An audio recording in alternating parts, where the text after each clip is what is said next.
Hi everyone. Let us start with chapter number 4, Macroeconomics from the book Freud, which is money, prices, and interest. So, in this chapter, it is talking about the money, the price, and the interest.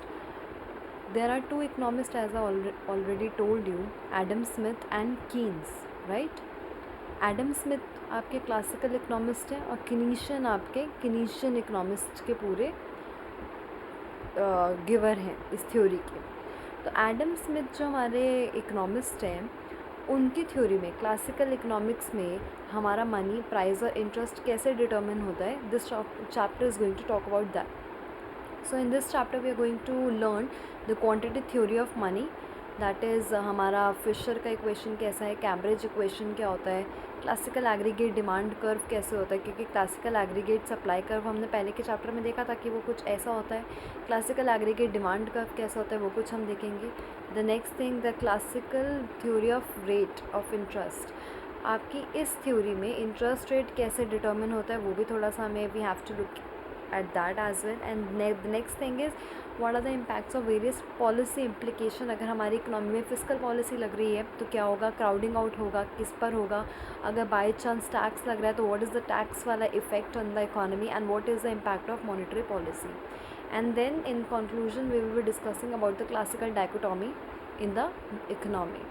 So now let's start with the quantity theory of money. The quantity theory of money explains how price level is determined in the classical system. इस chapter में हम तीन चीज़ें पढ़ेंगे, money, price और interest rate. Money कैसे determine होता है, प्राइस कैसे डिटर्मिन होता है और इंटरेस्ट रेट कैसे डिटर्मिन होता है हमारी क्लासिकल इकोनॉमिक्स में। सबसे पहला आता है Fisher's equation of exchange. So Fisher एक इकोनॉमिस्ट है, he came up with an equation that is MV=PT, जहाँ पे हमारा अज्यूम किया जाता है इसी थ्योरी में जो V है और जो T है वो कांस्टेंट है। One by one we are going to read at the various variables and what they mean. For example M क्या डिनोट करता है, क्वांटिटी ऑफ मनी, आपकी इकोनॉमी में कितना पैसा है। V velocity of money, what is the meaning of velocity, it is the number of times आपकी economy में मनी कितना सर्कुलेट कर रहा है। आपके 10 रुपीज़ हैं, वो पैसे आप मार्केट में लेके जाओगे, you just keep on circulating that money in economy, ये आपकी बात करता है velocity which is represented by V। The next is price level which is represented by price, of course आपकी इकोनॉमी में प्राइस होता है जिसमें सामान मिलता है। The next is real output या रियल इनकम, जो सप्लाई डिटर्मिंड है, जिसको हम ज़्यादातर अभी दिखाएंगे कि कैसे बोलते हैं। जो Y है इसी को मैंने एक ट्रांजैक्शन से दिखाया हुआ है, MV=PT वाला फैक्टर। और वॉल्यूम क्या है, T क्या है, volume for all the transactions, जितनी भी ट्रांजैक्शंस हैं कितनी हो रही हैं, उसका पैसा कितना है। So basically it is representing that. तो मैं क्या बोल सकती हूँ, मैं एक चीज़ यहाँ पे बोल सकती हूँ कि मैंने जो T है और जो Y है उसको एक ही तरीके से लिया है कि जितना ट्रांजैक्शन है उतना ज़्यादा पैसा इकोनॉमी में आ रहा है, तो that is equal to the money income. And the next thing, so what is the first equation saying MV=PT? In this Fisher's equation we are assuming that the velocity and the T, that is transaction, is constant. So what does this theory says? The equation of the exchange is just an identity by itself. Fisher made it theory by assuming V and Y are fixed in proportion, Y which is obviously assumed as equivalent to T। तो अगर हम दो चीज़ों की बात करें तो हम क्या बात कर रहे हैं, basically they are saying that there is an equation given by Fisher MV=PT, where and the second equation, a revised equation which states MV=PY, where Y and V are assumed to be constant. Now we are going to understand how this money and P is going to impact the economy. So for that, what all factors are fixed, your V and your P, V and your Y. So the next thing is, let us understand, for example, the money supply in an economy increases। जैसे ही money supply बढ़ती है, now people are having more money in their hands to spend more, लोगों के पास ज़्यादा पैसे हैं हाथों में। जब लोगों के पास ज़्यादा पैसे होंगे they are going to demand more, the demand will be rising, बहुत ज़्यादा आपकी इकोनॉमी में एक एक्सेस डिमांड की सिचुएशन हो जाएगी। जैसे एक्सेस डिमांड होगी, प्रोडक्शन उतनी मीट नहीं कर पाएगी, तो क्या हो जाएगा, आपका हर एक गुड का प्राइस ही बढ़ जाएगा।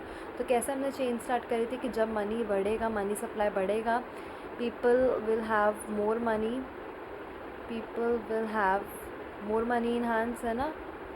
सबके पास ज़्यादा पैसा हो जाएगा, जिसकी वजह से they will demand more creating to excess demand, जिसकी वजह से आपकी इकनॉमी में एक एक्सेस डिमांड की सिचुएशन आ जाएगी। एक्सेस डिमांड के होने की वजह से in short the prices of the goods rises. So we can say there exists a proportional relation between these two variables m and these p, क्योंकि बाकी चीज़ें कांस्टेंट है तो उसका कुछ इम्पैक्ट इक्वेशन में आएगा नहीं. So we can say whenever the M is increasing directly proportional आपका पे भी बढ़ रहा है. सिमिलरली अगर हम दूसरा केस लेके चलें, this is the first case. The second case is whenever your M is decreasing your P will also fall. Money supply कम होगी, लोगों के पास पैसे ही नहीं होंगे कुछ खरीदने के लिए, they will demand less, shortage, कुछ खरीद नहीं रहे, चीज़ें सस्ती हो जाएंगी, the prices of the goods will fall. The next equation was given by Cambridge approach. एक कैम्ब्रिज अप्रोच आई थी, थोड़ा सा और मॉडर्न था. ये वाली अप्रोच पहले वाली हमने देखा पूरा मनी डिमांड को नहीं देखा था, उन्होंने सिर्फ मनी सप्लाई को फोकस करा. Now this approach is focusing on the money demand, the demand for the money. It is a much modern approach which states that money demand is a function of K, P, Y. MD is the demand of money. K again इसको मैं बताऊंगी क्या होता है. K is the Cambridge K which is the fraction of income held as money. K stable है हमारा short run में. Equilibrium आपका कैसा आएगा, MT is equals to KBY को जब आप इक्वेट कर दोगे. How excess money impacts the prices. जब आपके पास मनी डबल होगा, people will have more money, people try to reduce money holding, they will do excess spending on the goods, increase demand. Again the same thing, यही बोल रहे हैं कि जैसे आपका मनी बढ़ेगा वैसे ही आपका P भी बढ़ेगा. Again the same thing they are saying, just in a very different equation they have mentioned. So what is the Cambridge method saying? That it is much focusing on the money demand. MD is equals to KPY, where MD is the money demand. K, what is K? K आपका stable है 1/V. अगर हम 1/V को लिखेंगे तो वो K हो जाएगा. That is we can say that 1/V. Let me write it again. K is 1/V. V मैंने क्या बताया था, how fast your money is changing hand. आपकी इकनॉमी में वैसा कैसे सर्कुलेट हो रहा है, मेजर्ड बाय V. उसका एकदम रेसिप्रोकल या एकदम उल्टा होता है K कि कितना money is kept bye people in their hand. How much money you are holding in your hand is represented by K, Cambridge K, which is the reciprocal of which is just the opposite of how much money is being circulated in the economy. तो हमारा पहले वाला हमने इसमें यही पढ़ा था. तो मनी डिमांड पे फोकस करते हैं इसमें. MD is equals to KPY. आपको अगर मैं थोड़ा सा वैसे बताऊँ कैसे आया है, वहाँ पे था MV is equals to PY. M अगर मैं वहाँ पे लेके जाऊँ तो ये क्या बन जाता, दिस. अभी as I just said, as I mentioned कि अब K is 1/V, and if I separate these two things, M is equals to 1/V bracket P. What is 1/V? It is M is equals to KPY. This is how they are deriving the equation, which is just as similar as that of the earlier approach that we talked about. This is done. We are done with the Cambridge. पूरा same shift होगा आपका, जो जो हमने पढ़ा है एकदम same उसी तरीके से मार्केट में फंक्शनिंग होगी. The next thing is how the interest rate. यहाँ पे हमने मनी डिटर्मिन कर लिया कि मनी ज़्यादातर प्राइस को डायरेक्टली इम्पैक्ट करता है. आपकी इकनॉमी में मनी बढ़ेगा तो प्राइस भी बढ़ेगा, एकदम directly proportional, because other factors are being constant. The next theory is how interest rate are determined in the classical economy. Classical economy में आपका interest rate कैसे determine होता है. The interest rate is the price that clears the loanable fund market. Loanable fund market मतलब कितना पैसा people are having to exchange in return of something. आप कुछ पैसे लेके जाओगे मार्केट में, राइट, वो पैसों के बदले आपको कुछ चाहिए होगा. So the classical theory was considered in this way, जहाँ पे हम रियल फैक्टर्स को पढ़ने वाले हैं, मॉनेटरी फैक्टर्स को थोड़ा सा क्लासिकल्स ने नहीं देखा था. So starting with this theory हम सबसे पहले क्या पढ़ सकते हैं इसमें, दैट सब दो चीज़ें होती हैं हमारी इकनॉमी में. First is your savings and then your investment. So loanable fund theory of interest एक क्लासिकल थ्योरी का ही है. इसमें बताते हैं कि कैसे demand and supply of loanable fund से we are determining the interest rate. What I said, the demand for loanable funds and the supply for loanable fund, इन दोनों के इंटरसेक्शन से कैसे हम इंटरेस्ट रेट को डिटर्मिन कर रहे हैं. I am using the word loanable funds. What is the meaning of this term loanable funds? Loanable fund का मतलब क्या होता है? एक ऐसा fund which is available for borrowing. some funds are available for borrowing and some funds are available for lending in the economy, right? आपकी economy में कुछ फंड्स बोरोइंग के लिए होंगे और कुछ फंड्स लेंडिंग के लिए होंगे, और इसके बदले आपको इंटरेस्ट मिलेगा. आप कुछ बोरो करोगे, you have to pay some interest rate. You are lending, you are getting some interest rate in return of that. So if we discuss about two things loanable fund का, there is a demand for loanable fund and then there is a supply for loanable fund both. So demand में पढ़ेंगे, पहले हम supply को एक बार देख लेते हैं. Supply for loanable fund. अब आप सोचो, आप सब एक मार्केट में कस्टमर्स हो, आप लोग लोनेबल फंड की सप्लाई मार्केट में ज़्यादा कब करोगे? जैसे आपको लगेगा कि इंटरेस्ट रेट्स मार्केट में बढ़ रहे हैं, आप लोग बहुत इंटरेस्टिंगली मार्केट में फ़ंड्स को सप्लाई करोगे, राइट? एंड सेकेंड, जो आपकी डिसहोल्डिंग होगी, डिसहोल्डिंग जो होती है, first what we can say savings increase when the interest rate rises. Second, people start disholding more money. What is the meaning of disholding more money? इसका क्या मतलब हुआ? जैसे ही आपकी इकनॉमी में इंटरेस्ट रेट बढ़ेंगे तो जो लोग हैं they will be taking out the ideal cash kept at home and they will be lending और depositing it whenever the interest rate rising.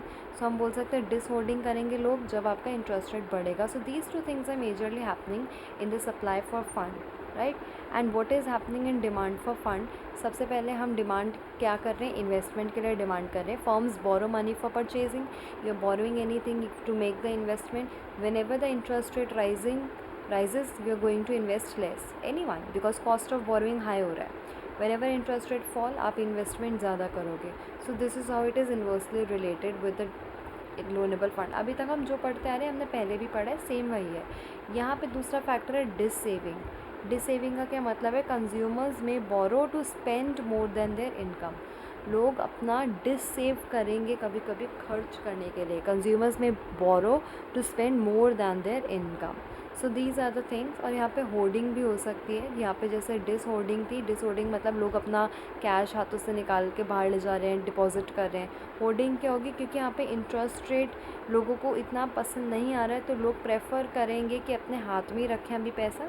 जब इंटरेस्ट रेट फ्यूचर में बढ़ेगा, सपोज अभी इंटरेस्ट रेट कम हो रखा है, तो लोग होर्डिंग ज़्यादा करेंगे because they believe that in future the interest rates will rise again and that will be beneficial for them. So what does the classical theory for loanable fund says? Again, क्योंकि मैंने आपको बताया demand for loanable fund और interest में एक opposite relation है, और supply for loanable fund और इंटरेस्ट में एक डायरेक्ट रिलेशन है. तो अपवर्ड स्लोपिंग आपका supply for loanable fund and downward sloping demand for loanable fund.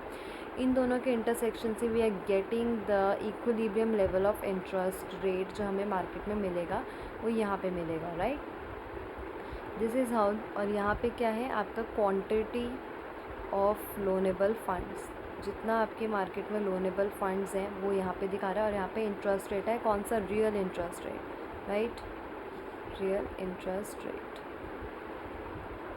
So this is the supply for loanable fund, this is the demand for loanable fund, and their intersection is giving you the equilibrium level of interest rate that is going to be determined. आपकी economy में equilibrium interest rate चाहिए था, वो आपने determine कर दिया. अगर मैं आपसे बात करूँ what are the main features of this theory, इसमें आपको बताया है कि आपका जो इंटरेस्ट है ना, जो आपका इंटरेस्ट है वो एक मॉनेटरी फिनोमेना है. मॉनेटरी फिनोमेना मतलब उसमें सारे मॉनेटरी चीज़ें इसको इम्पैक्ट करेंगी, इंटरेस्ट रेट पहला. और दूसरा क्या है? Both real and monetary factors affect interest rate. Interest तो डायरेक्टली मॉनेटरी फिनोमेना है, लेकिन कौन कौन से फैक्टर अफेक्ट कर सकते हैं? एक होता है रियल और एक होता है मॉनेटरी. दोनों फैक्टर्स आपके इंटरेस्ट रेट को अफेक्ट करेंगे, राइट? और दूसरा है, मैंने क्या बोला, सेविंग भी आपका फंक्शन है इंटरेस्ट रेट का, और इन्वेस्टमेंट भी फंक्शन है आपका इंटरेस्ट रेट का डायरेक्टली. हमने अभी ये पढ़ा पूरा, तभी हमारा लोनेबल फंड का बना था, तो ये तो डायरेक्ट है. उसके बाद क्या हम पढ़ सकते हैं? उसके बाद हम ये पढ़ेंगे जो बैंक्स और क्रेडिट क्रिएशन वाले हैं वो लोग बहुत इंपॉर्टेंट रोल प्ले कर रहे हैं इसमें. अगर मैं आपसे पूछूं कि इस थ्योरी के, if I explain you what are the various limitations of this theory, इस थ्योरी के लिमिटेशंस भी तो होंगी ना कुछ. वो लिमिटेशंस क्या है? तो इसको मैं बहुत practically if we understand, I said कि investment is a function of interest rate, okay we are agreeing with that, but मैंने बोला saving is a function of interest rate, क्या ये ठीक है, क्या ये कंप्लीट है? No, it is not complete, because savings not only depend upon interest rate but it is also function of income. Saving हमारे इनकम पे भी डिपेंड करती है, right? Savings are connected and dependent on income as well, not just interest rate. तो ये थोड़ा सा अजीब है। सेविंग हमारा थोड़ा सा फंक्शन ऑफ इनकम और इंटरेस्ट रेट होता तो थोड़ा ज़्यादा एक करेक्ट पिक्चर होती। एक अनरियलिस्टिक अजम्पशन, ये तो पहला केस हो गया। दूसरा क्या हो सकता है? दूसरा हो सकता है कीन्स ने एक बहुत क्रिटिसाइज़ करा कि इंटरेस्ट आप पूरा liquidity preference and money supply पर डिटर्मिन कर रहे हो, not by savings and interest rate. आप जो इंटरेस्ट रेट है उसको सिर्फ सेविंग्स और इन्वेस्टमेंट से कैसे डिटर्मिन कर सकते हो? उसमें और भी बहुत सारे फैक्टर्स हैं जिसको आप इंक्लूड करोगे। थर्ड चीज़ क्या बोलती है? indeterminate problem. Now we are not able to properly determine the various variables in this economy. We are just talking vaguely. ऊपर से हम बात कर रहे हैं थोड़ा सा इंटरेस्ट रेट का, थोड़ा सा लोनेबल फंड्स वगैरह का. It is not a complete picture that it is showing, and very highly unrealistic consumption of full employment जो हम हर जगह इनके में लेके चलते हैं. अनरियलिस्टिक कंजम्पशन कौन सा? Of full employment. हम हर जगह मान के चल रहे हैं हमारी इकोनॉमी फुल एम्प्लॉयमेंट में, but it is not always possible that the economy is in full equilibrium. So what can we conclude? That the loanable fund theory explains, हमें बता रहे हैं इंटरेस्ट रेट का determination, but it can be improved जब आप थोड़ा सा और चीज़ों को और फैक्टर्स को इंक्लूड करो इसमें. Now we are going to understand the various policy implications of by the government, by the central bank. अगर फिजिकल पॉलिसी है तो गवर्नमेंट आ रहा है, अगर मॉनेटरी पॉलिसी है तो बैंक आएगा, राइट? इसमें हम थोड़ा सी कुछ चीज़ों को पढ़ेंगे. So first of all if I write, wait,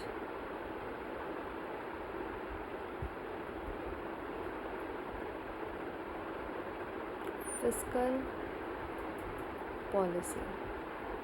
fiscal policy क्या होती है? जब भी इकनॉमी में गवर्नमेंट इंटरवीन करके कुछ स्टेप्स लेता है. गवर्नमेंट इकनॉमी में कैसे स्टेप्स लेता है? या वो अपना एक्सपेंडिचर को इम्पैक्ट करेगा या वो अपने टैक्स को इम्पैक्ट करेगा. जब भी एक इकनॉमी में एक गवर्नमेंट अपना एक्सपेंडिचर को बढ़ाती है या कम करती है तो क्या होता है? जब भी एक इकनॉमी में एक्सपेंडिचर बढ़ता है तो लोगों के पास ज़्यादा पैसा आता है, पीपल विल डिमांड मोर, तो आपकी इकनॉमी में थोड़ा एम्प्लॉयमेंट, प्रोडक्शन सब जनरेट होती है. टैक्सेस अगर बढ़ रहे हैं, थोड़ा सा प्रोडक्टिव कैपेसिटी कम हो जाती है because people are not having that much money. So what we can say fiscal policy में गवर्नमेंट इन्वॉल्व होती है. Now let us understand classicals में फिजिकल पॉलिसी का क्या इम्पैक्ट होता है. Fiscal policy, for that we have to draw our basic graphs. जो हम अभी तक बनाते आ रहे हैं वो हमें ग्राफ ड्रॉ करने पड़ेंगे अपने. इसके लिए पहले मैं आपको ये थ्योरी थोड़ा सा रीड करके बताऊंगी so that you can easily grasp what I am going to explain, right? So this is your theory. तो यहाँ पे हमें दिखाया है कि हमारा जो M है वो फिक्स्ड है, T फिक्स्ड है और J है वो selling of bonds to the public से फाइनेंस हो रहा है. गवर्नमेंट कैसे इंटरवीन कर रही है, कौन से कर्व शिफ्ट हो रहा है और उसके बाद क्या इम्पैक्ट हो रहा है इकोनॉमी में, राइट?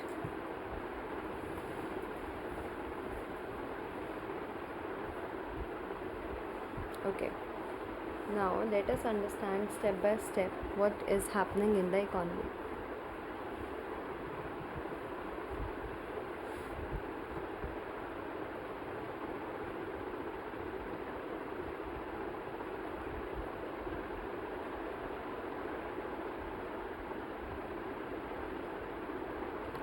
जैसे ही आपकी इकनॉमी में, जैसे ही हमारी इकनॉमी में फिजिकल पॉलिसी लगती है, राइट? सपोज़ फिजिकल पॉलिसी लगी, ये हमने एक बारी मैंने पहले भी एक्सप्लेन करा था. फिजिकल पॉलिसी के लगने की वजह से गवर्नमेंट की किसी भी चीज़ में इंक्रीज़ हुआ, गवर्नमेंट ने अपना कोई भी खर्चा इंक्रीज़ कर दिया, उसकी वजह से जो आपका IS कर्व है या AD कर्व है वो राइटवर्ड शिफ्ट कर जाता है. AD कर्व के राइटवर्ड शिफ्ट करने की वजह से क्या होता है? अगर मैं इसको AD ले लूँ, इसको मैं AD पार्ट 1 पार्ट 2 ले लूँ, and this is your AS and this is your price, this is your income. और इसको हम और भी तरीके से दिखा सकते हैं. अगर मैं लोनेबल फंड में ही लूँ इसको, अगर मैं नॉर्मल लेके चलूँ कि यहाँ पे आपका इंटरेस्ट रेट है और नॉर्मल यहाँ पे इनकम है, या मैं इसको ISLM से भी देख सकती हूँ। तो जैसे ही आपका गवर्नमेंट ने कुछ इंक्रीज़ करा, उसकी वजह से आपकी एग्रीगेट डिमांड बढ़ेगी। एग्रीगेट डिमांड बढ़ने की वजह से आपकी इकनॉमी में जो इंटरेस्ट रेट है वो भी बढ़ जाएगा, राइट? क्यों? क्योंकि एग्रीगेट डिमांड में तो बहुत सारे फैक्टर हैं, C+I+G+NX, इसका मतलब है सारे कुछ कुछ बढ़ रहा है। अगर इन्वेस्टमेंट बढ़ रहा है तो इंटरेस्ट रेट कहीं ना कहीं कम हो रहा है, कुछ ऐसा बोल सकते हैं, या उल्टा भी हो सकता है, right? So now let us understand it nicely that what it wants to convey. Physical policy के होते ही we have to memorize that there exist a problem of crowding out in the economy. Crowding out क्या होता है? जैसे interest rate बढ़ता है, interest rate के बढ़ने की वजह से इन्वेस्टमेंट कम होती है, प्राइवेट इन्वेस्टमेंट कम होती है, पोटेंशियल इन्वेस्टमेंट कम हो जाती है, क्योंकि लोगों को इतना पसंद नहीं आता है हायर इंटरेस्ट रेट पे कुछ भी इन्वेस्ट करना। सो जैसे ही गवर्नमेंट का कुछ बढ़ा, उसकी वजह से there is a rightward shift in this graph, and जैसे ही राइटवर्ड शिफ्ट हुआ, गवर्नमेंट के इंक्रीज़ होने की वजह से डिमांड फॉर लोनेबल फ़ंड बढ़ा। जैसे ही लोनेबल फ़ंड की डिमांड बढ़ी तो क्या हो सकता है आगे? क्राउडिंग आउट ऑफ इन्वेस्टमेंट होना चालू होता है, क्राउडिंग आउट ऑफ कंजम्पशन होता है, और एग्रीगेट डिमांड ओवरऑल अनचेंज रहेगा इनके हिसाब से, और प्राइस लेवल और आउटपुट भी अनअफेक्टेड रहेगा। According to this, when they're just looking at the loanable fund, I included that AD point, but in this graph we're only looking at the loanable fund theory, nothing else. Okay, so let us understand how it works. The government spending, whenever the government spending has increased, output no impact, हमारा जो employment है उससे भी फिर कोई impact नहीं होगा, जो प्राइस लेवल है उस पर भी कोई इम्पैक्ट नहीं होगा, जो इंटरेस्ट रेट है वो हमारा राइज़ कर जाएगा। जब भी गवर्नमेंट खर्चा बढ़ाएगी तो इंटरेस्ट रेट भी हमारा राइज़ करेगा। जैसे ही इंटरेस्ट रेट राइज़ करेगा, government borrowing increases demand for loanable fund, government की बोरोइंग की वजह से डिमांड फॉर लोनेबल फंड बढ़ेगा। Demand for fund rises, interest rate also increases. Higher interest rate की वजह से प्राइवेट इन्वेस्टमेंट कम हो जाता है, this is known as crowding out. So government spending replaces private investment, aggregate demand overall unchanged, output does not increase. This is the part जब ये physical aspect में हम चीज़ों को इंक्लूड कर रहे हैं।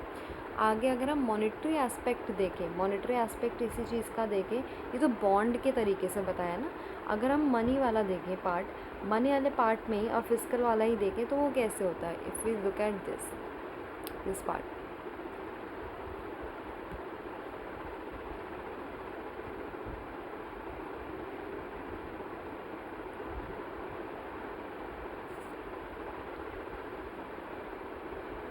गवर्नमेंट स्पेंडिंग जो फाइनेंस हो रहा है, मनी फाइनेंस्ड, MF, ठीक है। गवर्नमेंट स्पेंडिंग इज़ फाइनेंस पे, अब यहाँ पे मतलब गवर्नमेंट ने अपना फाइनेंस करा, बॉन्ड से बोरो नहीं कर रहा, कुछ बोरोइंग नहीं करता, क्योंकि जैसे गवर्नमेंट ने बोरो करा, इंटरेस्ट रेट बढ़ा, इंटरेस्ट रेट के बढ़ने की वजह से इन्वेस्टमेंट, प्राइवेट इन्वेस्टमेंट कम होने लगी, and this that led to crowding out. Now government ने सोचा कि हम अपना मनी प्रिंट करते हैं, उससे मनी सप्लाई बढ़ाते हैं या मनी को फाइनेंस करते हैं। इसके भी इफेक्ट में हमारा जो आउटपुट है उसमें कोई इम्पैक्ट नहीं रहेगा, हमारा जो एम्प्लॉयमेंट है उस पर भी नो इफेक्ट रहेगा, जो प्राइस लेवल है वो बढ़ जाएगा, और जो हमारा इंटरेस्ट रेट है उस पर भी नो चेंज होगा। अब आप सोचोगे कि ये कैसे होगा और इसका रीज़न क्या होगा? So this is the reason that because of which that happens. If we use this equation MV is equals to PT, these constants हैं ये। जैसे ही मनी आपका बढ़ रहा है, क्लासिकल्स ने ये दोनों अज्यूम करा था, जैसे हमने मनी बढ़ाया उसकी वजह से प्राइस बढ़ेगा, तो बाकी आपका जो आउटपुट है, जो आपका एम्प्लॉयमेंट है, वो फैक्टर्स को हमने कांस्टेंट रखा, नो इम्पैक्ट माना, उसमें कोई इम्पैक्ट नहीं आया। किस पे इम्पैक्ट आया? सिर्फ प्राइस लेवल हमारा बढ़ गया। Now let us understand some other aspects also, कि क्या क्या चेंज होने से कौन कौन से फैक्टर्स यहाँ पे मेंशन करें हम इस नोट्स में। द सेकेंड पार्ट हमने देख लिया है, अगर आप फाइनेंस करोगे, उससे मनी फाइनेंस करोगे, तो यहाँ पे पॉइंट लिखा है कि यहाँ पे सिर्फ प्राइस लेवल बढ़ेगा, इंक्रीज इन M करने से आपका सिर्फ प्राइस लेवल बढ़ेगा। नेक्स्ट पार्ट है टैक्स पॉलिसी। टैक्स पॉलिसी के क्या इम्पैक्ट होते हैं आपकी इकनॉमी में? टैक्स पॉलिसी क्या है? डिमांड और सप्लाई दोनों इम्पैक्ट हमें एक बार देखने पड़ेंगे।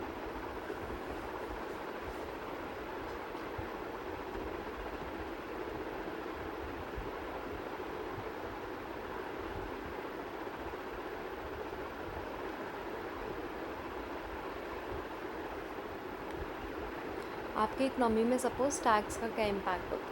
आपकी इकनॉमी में टैक्स लग रहे हैं, टैक्स के लगने की वजह से सपोज़ एक लमसम टैक्स कट हुआ है, जैसे ही लमसम टैक्स कट होगा उसके वजह से डिस्पोजेबल इनकम आपकी बढ़ जाएगी and the government must borrow more to finance the deficit, right.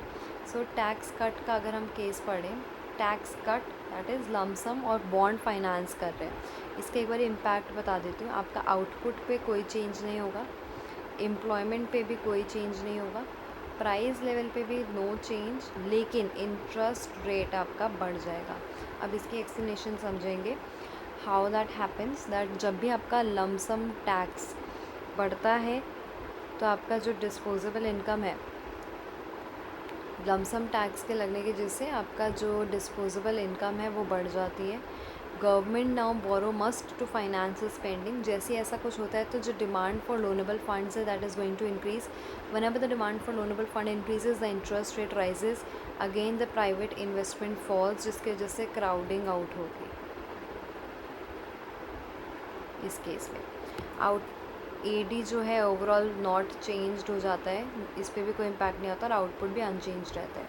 अगर मैं बात करूँ marginal income tax rate cut की, किसकी, मार्जिनल इनकम टैक्स कट, ये आपका एक सप्लाई साइड फैक्टर होता है।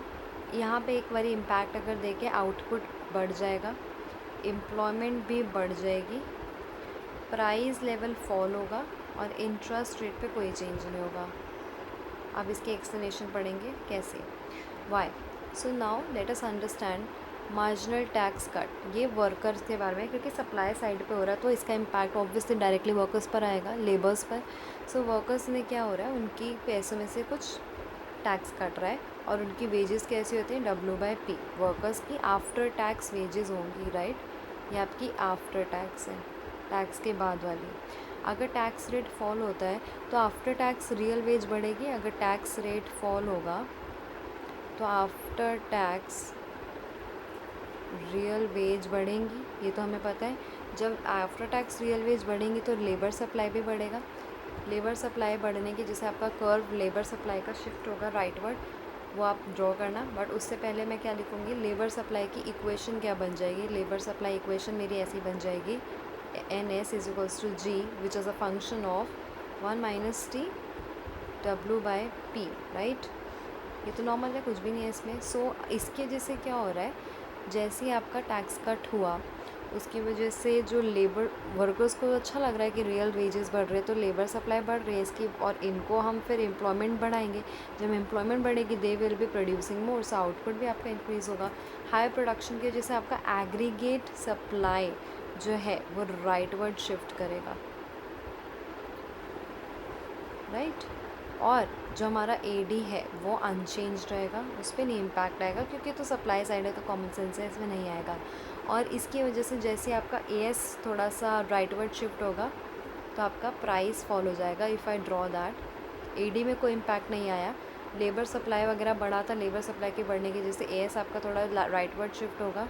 इसमें क्या होता है, इन दोनों में प्राइस और इनकम होता है, जिसकी वजह से we can see the price has fallen and the output has increased. The output has increased and the prices have fallen. You can use this diagram as a reference. So this is a supply side economics. अगर अब हम बात करें कि money supply आपकी बढ़ जाती है, मनी सप्लाई के इफ़ेक्ट्स क्या होंगे, बढ़ने के आउटपुट पे नो इफ़ेक्ट, एम्प्लॉयमेंट पे नो चेंज, प्राइस लेवल पे प्रोपोर्शनल चेंज, जितना मनी सप्लाई बढ़ेगा उतना ही ये बढ़ेगा, और इंटरेस्ट रेट पर नो चेंज, नो चेंज। सो क्लासिकल्स इससे क्या कहना चाह रहे हैं, अगर इसी क्वेश्चन को हम यूज़ करें, इन दोनों को कांस्टेंट रखें, कि जो आपका मनी है वो न्यूट्रल है। मनी न्यूट्रल है इन द सेंस कि आपका जो मनी है वो that is proportional to that of M, meaning price rises in the same proportion of that, sorry, आपका जो प्राइस है वो उसी प्रोपोर्शन में बढ़ रहा है जिस प्रोपोर्शन से आपका मनी सप्लाई बढ़ रहा है। That is why we can say, एक सेकेंड,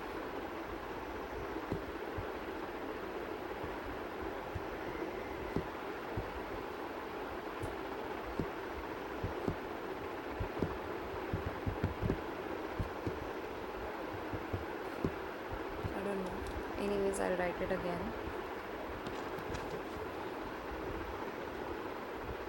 क्या बोल रहा है, जो M V is equals to P T था, जो आपका एम है वो डायरेक्टली प्रोपोर्शनल है पी के, ये मैं लिख रही थी, जो एम है वो डायरेक्टली प्रोपोर्शनल है पी के। सो इसके हिसाब से हम क्या देख सकते हैं, जो प्राइजेज़ हैं, जैसे प्राइस बढ़ेगा वैसे ही मनी सप्लाई भी बढ़ेगा, directly proportional. So price rises in the same, अगर प्राइस आपका मनी डबल हो रहा है तो प्राइस भी डबल होगा।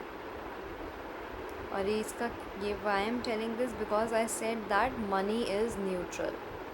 कौन बिलीव करता है? Classical. Money is neutral, believed by classical economist, right. तो ये हमें किससे पता चल रहा है? पूरा क्वांटिटी थ्योरी ऑफ मनी से सारा हमें इम्पैक्ट पता चल रहा है। सो फाइनल क्लासिकल व्यू क्या है? Money only changes the units in which things are measured, not the real economy itself. Money real economy को नहीं बदल रहा है पूरा, राइट। अब कंक्लूजन टर्म्स पे जो जो चीज़ें मेरी पीडीएफ में है वो मैं एक बार आपको दिखा देती हूँ, and let us understand that what does that mean. We already discussed the monetary policy, the classical. आपका मनी बढ़ रहा है तो पी पे इम्पैक्ट आएगा, बाकी फैक्टर्स पे इफेक्ट नहीं होगा, that is like classical dichotomy. So हमने क्लासिकल की मॉडल में क्या पढ़ा? आपकी इकनॉमी एकदम सेल्फ एडजस्टिंग है, आपकी इकनॉमी कैसे भी चालू हो it will get back to its original position. Interest rate ऊपर नीचे होता है, उस वजह से एग्रीगेट डिमांड ऊपर नीचे होगा, the economy will again return back to way from the position where it started. आपके जो फ्लेक्सिबल वेजेस और प्राइजेस हैं वो बहुत हेल्प करती हैं, and it prevent AD from affecting your Y, that is output. अब इनका बहुत इंपॉर्टेंट टर्म है classical dichotomy, which means that जो हमारे रियल और जो हमारे नॉमिनल वेरिएबल्स हैं वो इंडिपेंडेंट है एक दूसरे के, ना दोनों वेरिएबल्स एक दूसरे को अफेक्ट नहीं कर रहे। रियल वेरिएबल क्या है? इंटरेस्ट रेट है, एम्प्लॉयमेंट है, आउटपुट है, it is determined by the supply side real factors. Nominal variables आपका nominal income, only the price, are determined by quantity theory of money, जो हमने यहाँ पे पढ़ा। ये दिस प्राइस, दिस मनी, ये आपका नॉमिनल वेरिएबल है। Money is a well, it means it does not affect the real economy, कि नॉमिनल फैक्टर नॉमिनल को अफेक्ट कर रहा है, रियल फैक्टर्स को अफेक्ट नहीं कर रहा। This is what classical dichotomy means.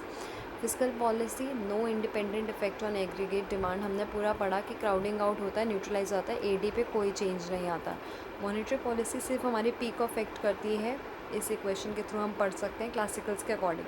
और सप्लाई साइड टैक्स लगने से आपका वाई भी बदलता है, क्योंकि लेबर सप्लाई बढ़ जाता है, जैसे ही लेबर सप्लाई बढ़ता है एम्प्लॉयमेंट बढ़ता है, प्रोडक्शन बढ़ता है, जिसके जैसे एग्रीगेट सप्लाई का राइटवर्ड शिफ्ट होता है, एग्रीगेट सप्लाई कर्व के राइटवर्ड शिफ्ट होते ही जो आपका प्राइस है वो फॉल हो जाता है और आउटपुट राइज हो जाता है। So this was all that was mentioned. And again जो भी चीज़ें अभी तक हमने पढ़ी हैं, गवर्नमेंट स्पेंडिंग के बढ़ने से ही ये बहुत इंपॉर्टेंट है, कोई चेंज नहीं होता आउटपुट पे, नो चेंज ऑन एम्प्लॉयमेंट, इससे भी नहीं, बट इंटरेस्ट रेट बढ़ता है लोनेबल फंड थ्योरी के अकॉर्डिंग।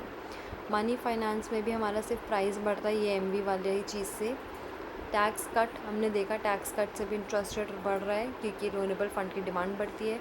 मार्जिनल इनकम टैक्स जहाँ पे हमने ऐसे पढ़ा 1 - T, real veg after tax हमारी बढ़ जाती है, जिसके जैसे लेबर सप्लाई बढ़ जाता है, which leads to increase in output, employment, fall in price and no change in interest. Money supply के बढ़ने से अगेन जस्ट प्राइस बढ़ता है। ऑटोनोमस इन्वेस्टमेंट के बढ़ने से आपका सिर्फ इंटरेस्ट रेट कम होता है, इन्वेस्टमेंट बढ़ेगा तो इंटरेस्ट रेट कम होगा, इन्वर्स रिलेशन।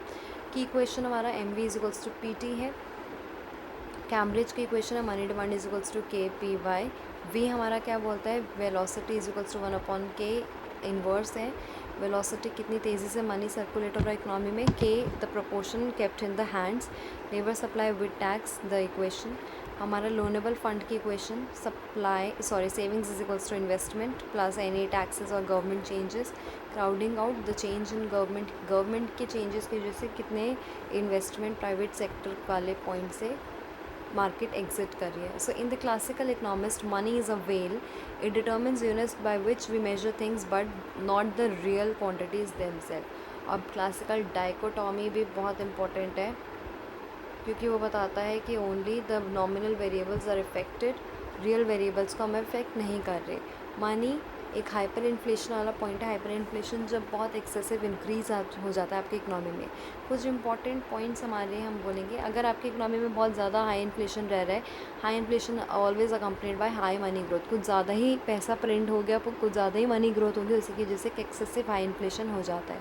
सम इम्पॉर्टेंट क्वेश्चन, कैम्ब्रिज अप्रोच कैसे होता है, के क्या होता है, वी से कैसे रिलेटेड है, फिशर इक्वेशन, कैम्ब्रिज में डिफरेंस, एग्रीगेट डिमांड कैसे डिटर्मिन होता है, क्या इसके इफ़ेक्ट होते हैं मनी के चेंज होने से, कैसे कैसे वो एग्रीगेट डिमांड इफेक्ट करता है। जो ऊपर केसेस थे वो आपको सारे स्टेट करने हैं, वो चार्ट वाले, उसमें आपको बताना है कि सिर्फ कौन से केस में आपका एग्रीगेट डिमांड शिफ्ट होता है या नहीं होता, बाकी आपको कुछ भी मेंशन नहीं करना।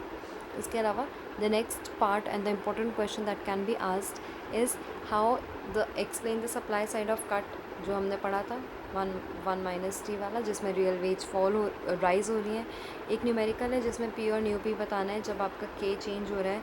Y is interest rate called stabiliser of aggregate demand, क्योंकि इंटरेस्ट रेट के बदलने से कुछ मार्केट में चेंजेस होते हैं जिससे इकनॉमी वापस बैक टू नॉर्मल हो जाती है। Classical dichotomy, that real variables and nominal variables are independent of each other. How does it explain classical policy conclusion? Thank you everyone.